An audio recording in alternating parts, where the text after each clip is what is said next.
Welcome to the Superhero Sidekick Leadership Coaching Podcast with Joel Smith and Joe Baker.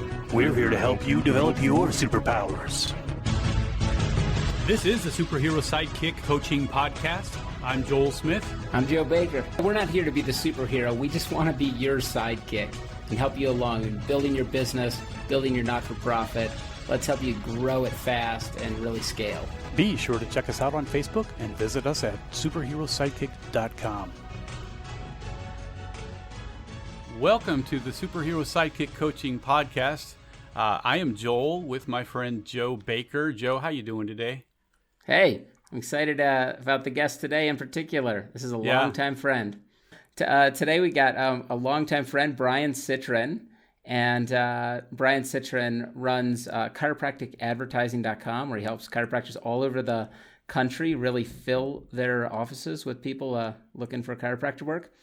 To start out, I wanted to talk about my relationship with Bryan. I knew Bryan before he was making millions of dollars selling advertising and marketing. And I thought we'd start out by talking about what it was like in the first years of working together. So Bryan, welcome to the show. Do you remember that when we were living on a $3 per meal budget? Those were crazy days, my friend. Crazy days. Yeah, I remember we used to tour the country together in a 12-passenger van, cooking soup on a halogen lamp. It was crazy stuff. Yeah, we were actually selling T-shirts and touring the country, and it was just so. I mean, like to have your equation work where there was positive cash flow, you had to live like dirt cheap and sleep in the dirt. And I remember one time my wife and Bryan were cooking one of these cans on a halogen light, and we had all these T-shirts out and kids at the booth. Why don't you tell them what happened?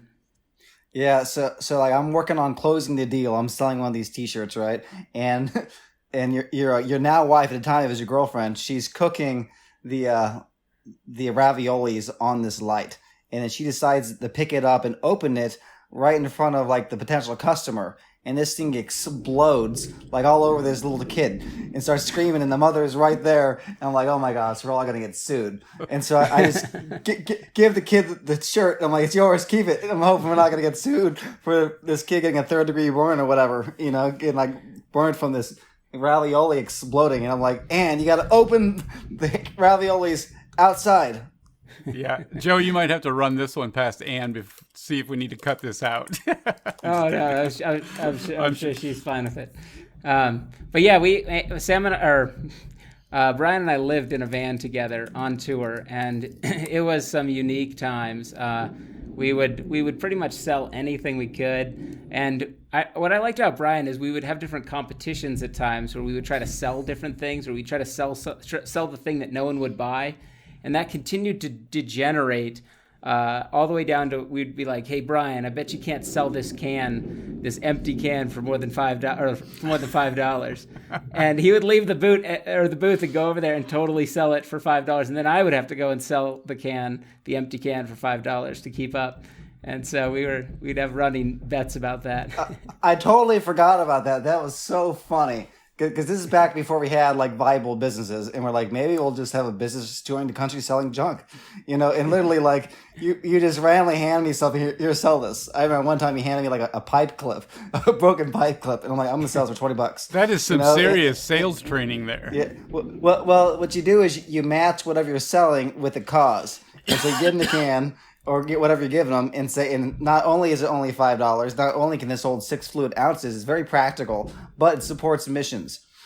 Right. And when you tie it, you're pretty much panhandling. When you tie in the missions aspect of it, they give you the money, but then they give you the can back. So then you resell the can like 20 times.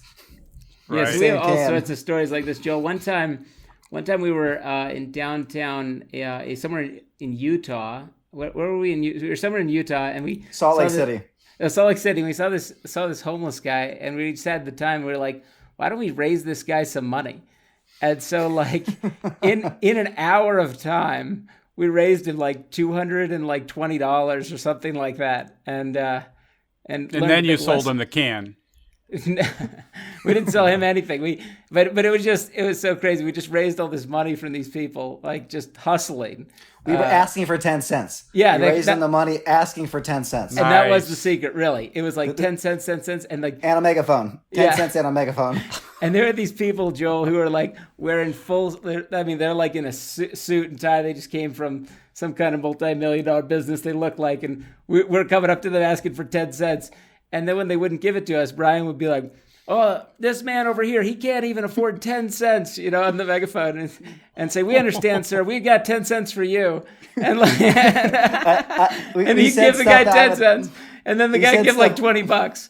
Oh man. Yeah, like we said stuff that I would never do that stuff today. I was an immature little kid, relatively speaking, like early 20s, but it was so funny.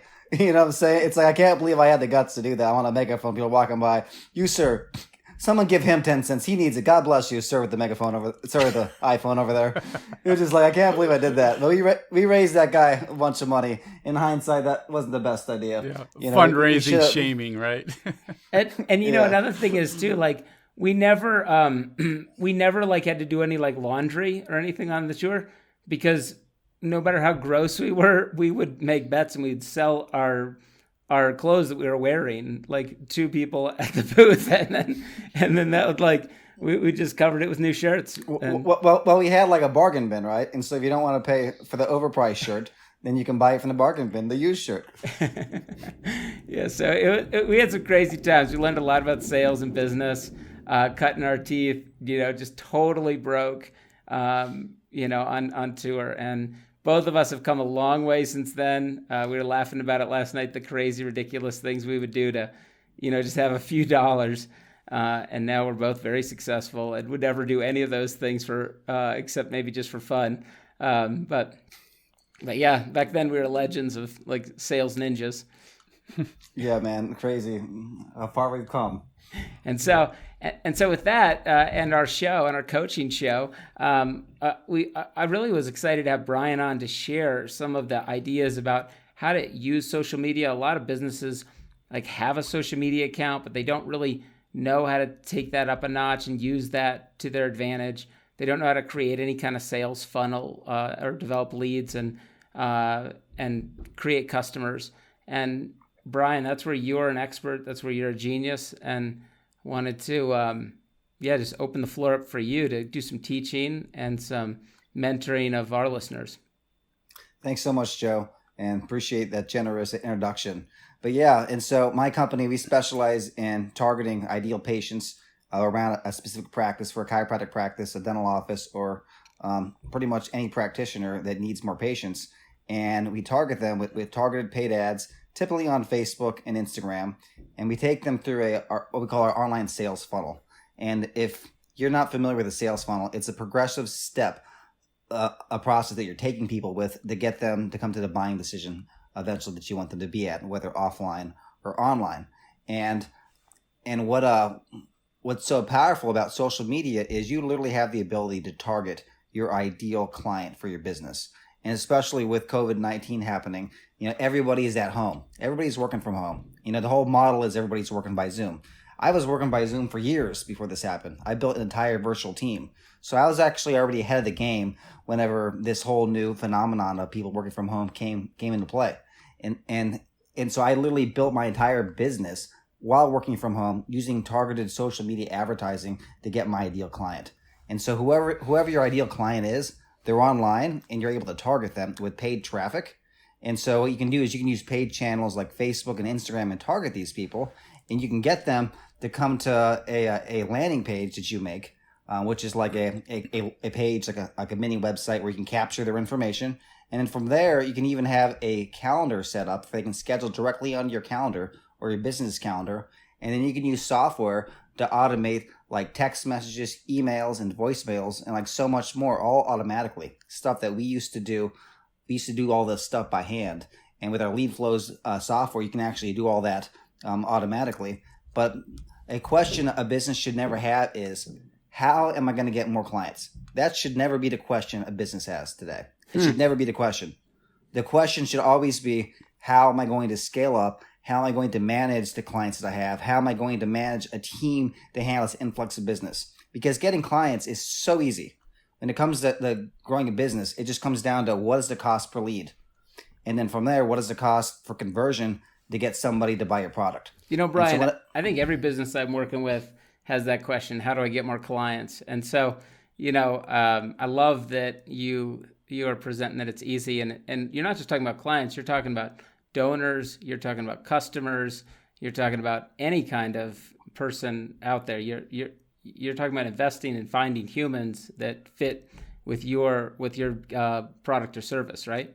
Yes, it's so easy, because at the end of the day, you just got to figure out, okay, what is the cost per lead to get a name, number, and email of somebody that wants my service?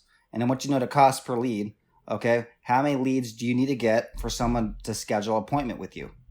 And how many appointments do you have to get for someone to actually show up? And how many people do you have to show up to actually buy whatever it is that you're selling? Ideally, you're selling like a high ticket product or coaching product, or if you're like a dentist or you're a chiropractor, you're selling like a more expensive plan. So it's because if you're selling something that's high ticket, that's more expensive, it's a lot easier to even scale this. And so with this being said, let's say the example of a chiropractor. Let's say you have a care plan that you sell for $2,000, right? And let's just say a lead costs $10. And let's just say you need 2 leads to get someone to schedule an appointment. So that means if you pay $20, you get someone to schedule an appointment. And let's say you need 2 people to schedule to get someone to come in. So that means that if you pay $40, you get someone to come in. And let's just say, you're not the best person at closing. So let's just say, 1 out of 3 people who come in actually buy your thing. So that means for $120, you just made $2,000. Does that make sense? And then so if you want to make 20 grand extra a month, just multiply 120 times 10, and bam, there's your ad spend. And it's that simple once you actually take time to look at the numbers and really understand how this process works. But most people, they don't take the time to actually think about the analytics behind it. Because if you think about the analytics, you can reverse engineer any ad spend and the entire thing will pay for itself. And you can totally fund any growth of your business. And of course, you got to hire a company like mine, or you can learn it yourself regarding how to actually do this. But the concept is easy.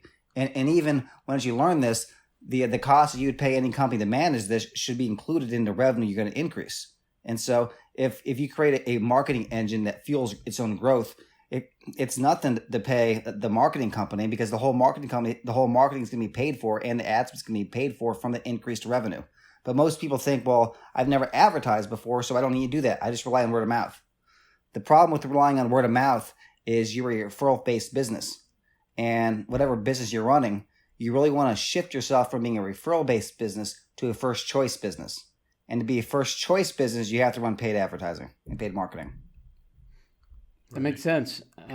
Tell us about your success with doctors and dentists and chiropractors, and what it's like when a doctor or dentist hires you, because that's an important piece of this too. Like, it's one thing to say it's easy when it's like when you do it every day, but really, I tend to want to hire experts and professionals like Bryan, who think something like that's easy, that I don't necessarily think it's easy. I don't even want to fully understand it. When I've got people out there like Bryan that I can hire. And so what is it like when a client works with you, and what have you turned around for them? Give us some real life examples. So we put together like a really good process, a really good system for these chiropractors and dentists and whoever we're working with to really make it easy for them to sign up and for us to run paid advertising for them. And we really create a system of growth for their practice. And what some companies do is they might just, generate leads online. They text you the leads and they email you the leads, but then it's your responsibility to follow up with those leads. My problem is if you're seeing patients and you got like 5 leads coming in, and they want help, then if you don't have any sort of automation set up in the background, then they might call your competitor.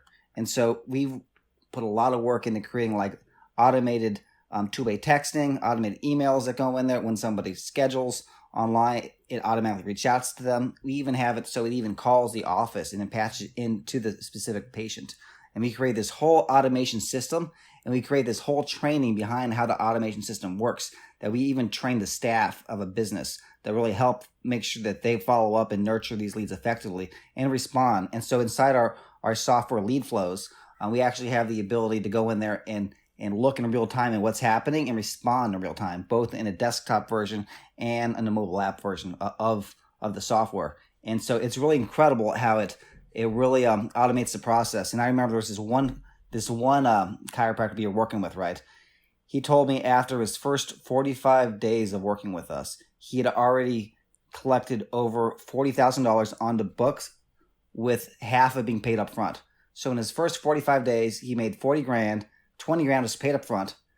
We went ahead and he was so excited. He paid for like 2 years worth of marketing up front. At that point, he like wired 2 years worth of marketing to my company to cover that, because he was so excited about that. 6 months into it, we had a recap. He made me a video. He actually made $175,000 just from this campaign. And this is with him turning it off and not really fully maximizing it to best visibility, because he couldn't handle the more patients coming in. And so we got him to a point where he's like, I can't handle more business. And he wanted to slow it down. And even in the middle of that, he made $175,000 additional above and beyond what he was already doing. And if you're a referral-based business, a great way to get referrals is run paid advertising, because you get more people into your business and more people buying your stuff that you can ask referrals from. I remember one practice said that they were able to track referrals 7 layers from a paid advertising program. Wow.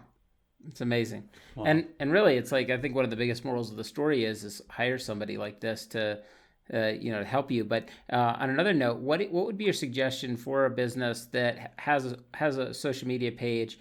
What should they be doing with that to really grow their reach, grow their brand, and get people in the door? What are some basic things that they can start doing?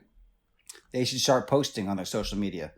You can post a couple times a day. You can get softwares that post for you, so you can actually schedule out your posts a week in advance and just have stuff scheduled out there. But whenever somebody goes to your social media these days, if they're looking there, they're going to your social media just to kind of make sure that you're actually active as a business. Your posts that you're putting on social media, they've changed the algorithm so much that you're not going to get much organic reach. So if you're a business posting on social media, don't expect to get like tons of clients from people seeing your post, people who've liked your social media. I feel the real reason you're posting on there is because you want, if somebody does research on your company, they want to go to your social media and realize you're active on there. To really grow, you need to run paid traffic. But you need to keep up to it. You need to keep up with your social media and post on there. So when someone goes to your website and they're researching you and they go to that, they see that you're an active business actively participating in social media. Hey, Bryan, so what's the difference between this, this paid traffic and organic reach? I mean, it's a pretty big difference, isn't it? It's a significant difference in terms of, so organic, if you post, it costs you nothing. You go into your social media and you post a status update. The problem is Facebook and Instagram and these social media companies, they don't make any money from that. And they want to make money. And because they want to make money, they've changed the algorithm to say, okay, it's pay to play now. And so if you want people to see your stuff, you got to go ahead and actually pay them money to get in front of people. But the good news is you can actually target the right people to get in front of. And this is really, really important when it comes to running social media advertising. I like to tell people this: never boost a post. Some people, they'll go in there and they'll boost a post and say, I tried social media advertising and it didn't work.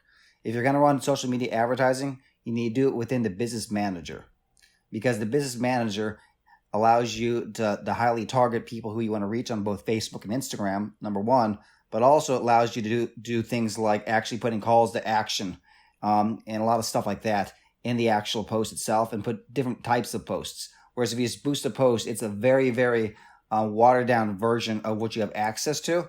And so people who typically boost a post, they don't have a specific call to action. They don't really have a strategy going into it. And because of that, and they're even targeting the wrong people. And because of that, they don't have success with it. But if you do it the right way and you're laser focused and you have a specific call to action on what you're doing, and you're going to a landing page with one specific call to action to collect their name, number, and email, or whatever you're doing, it can be very, very, very fruitful. And of course, if you're like an e-commerce business, the strategy you're going to run is different than if you're a local business versus if you're a coaching people all across the country. Right. So, Bryan, what are some of the common mistakes that you see when people try to do this on their own as opposed to hiring a professional that knows what they're doing? I would say some common mistakes are they don't have a call to action, number one. Number two, they just go in there and just boost random stuff they posted with no real strategy behind it. Number three, they don't have like a landing page with one call to action. Maybe they're they're sending people to their main website, but really you need to create a sales funnel, and don't send people to your website. You need to create a sales funnel. Number 4, maybe they don't have the analytics set up properly on it. And so there's ways to track what people do and how they engage with your ad that you're running. So for example, if you want people to buy your product, there's a way to track that. So Facebook only shows it to people who are most likely to buy your product. And they don't know about the proper tracking in there. And so they don't have that set up. And because of that, they're kind of flying blind. And those are some of the common mistakes that people make. And I'd say probably the biggest mistake is they just don't do it because they so-called tried it in the past and didn't work. But I'm telling you, it works. And people are growing their business, all across the world. People are growing their business because of this. And there's 2 kinds of people in the world. Those who advertise and those who don't. Those who advertise are always going to win. Wow. That's good. That's good, Bryan. So if somebody's looking at their social media and they have 50 people on their social media, how do they just grow more likes? How do they just add more people to their channel? How do they get more engagement just when they're just starting out? What do you recommend? Because it's pretty overwhelming, and feels really discouraging when you have a business and you put up a page and you're like, man, I got 50 people to like this. What are some techniques on that? There's a couple different ways you can do it. Of course, if you have a brick and mortar business, you can ask people to go ahead and like your business. Yeah. You can actually run a paid strategy that the whole purpose is to get people to like your business. And so there's ways that you can kind of get people to like your business just by running paid advertising and running that campaign. But also you can cross promote your social media through other platforms. And so one platform that we found that's working really, really well these days is called Clubhouse. You may or may not have heard about this, but if you have an iPhone or have an iPad, figure out a way to get this app because deals are happening every single day on that app. And the only way you can even message people directly with that app is if you connect your social media. And so people are jumping in there without a big social media following, specifically on Instagram, and people are following them on Instagram because that's the message mechanism. And so I've seen a lot of entrepreneurs on the Clubhouse app really, really leveraging it to make deals happen. People are investing in businesses, people are buying advertising from different companies, people are raising money on the app. It's really a phenomenon that I've never seen before in terms of just the power of this app and just the kinds of influencers that have been on that app. Wow, that's new to me. I'm going to have to check that out. Yeah, so tell us how Clubhouse works. So Clubhouse is very interesting, a piece of social media where there's no news feed. There's no you're not posting videos on there. You're not posting, text of what you did. But all it is it's like a live podcast. All it is audio. So it's based on your voice. And there's 3 types of people when you join a specific room. There's the moderators that can speak and select speakers. There's the speakers, and there are those who are listening. And you can only see rooms from people you follow or even what's called clubs that you're in. And you join one of these rooms, and there's typically experts live speaking on the topic that's their lane. And so me as a digital marketing expert, my lane is, automation software, automating the back end, as well as paid social media marketing to sales funnels. But my lane is not becoming a TikTok influencer. And that's not my lane. But if I want to learn about that, I can literally jump on into a room with some of the top TikTok influencers, and they're on there talking about how to do that. If I want to, say my lane wanted to be how to publish, fantastic books quickly, I could jump into a room on how to do that. Which it's funny. I randomly jumped into a room talking about becoming an author because I'm in the process of writing a couple different books. And there was only 20 people in this room, and the person talking. There was only 4 people talking. And so I raised my hand to talk. They let me come up to talk. And so now I'm talking to this influencer, and I didn't know who this woman was. And I clicked her profile, and it turns out she helped launch this book that's sitting in the other room on the table that I'm reading. And wow. The top of her thing, she's like, I helped launch this book. And I'm thinking, you launched that book? And I'm that's crazy. And literally while I'm talking to her, this other huge influencer jumps in and starts talking in there. And I'm on stage with that person. And literally I just launched this other business off of this guy's business model. And this guy had taught Russell Brunson and Tony Robbins and all these other big influencers this marketing process. And he jumps in there and he's talking also. And I launched a business based off his model. And it's just crazy how you can randomly meet all these people in real time. But what's so interesting about this is that because of the real time nature of it, And because it's connected to Instagram, you can message these people instantly on Instagram and they respond to you. Because it's not like you're randomly cold messaging somebody, but it's like you're at a networking event and you meet them live. That's how it feels. Like you're in a small, intimate networking group and you actually meet them. And these people that might have 100,000 followers, 500,000 followers actually respond to you in real time. Wow. It's pretty powerful. And this is all audio. There's nothing as far as when you meet these people and talk with them, it's all audio? It's all audio. And so you're just talking to them. Okay. No, and if you want no video though, right? No video. It's all audio. So people, they're doing laundry, they're driving, they're walking or whatever, and they're just chiming in and talking. It's incredible. And it's something about voice. It's just like everything's so genuine. It's about voice, and people are really adding value and sharing their best stuff. It's none incredible. of it's recorded, right? None of it's recorded. Interesting. So they probably have rules not to record, right? So you can't record on your end even. So, I'm not sure what rules they have regarding that. Yeah, that sounds if you put it on speakerphone, I'm sure you could put it on speaker and record it if you wanted to. Yeah, or if you have an app, you can that can do that. But yeah, that sounds like a great way to meet some terrific people. Well, Bryan, let's wrap up this show on social media. Do you have any final thoughts or recommendations on social media to businesses out there? Does it just want one more like tip or trick, or what's something that's really working? And then we'll close it out. I'd say imperfect action is better than no action. So, think about who your ideal client is and make a video, 2-3 minute video, just talking about who you are and maybe a problem that they might have and how you have the solution to it, with like a specific call to action, and create like a page to capture their information.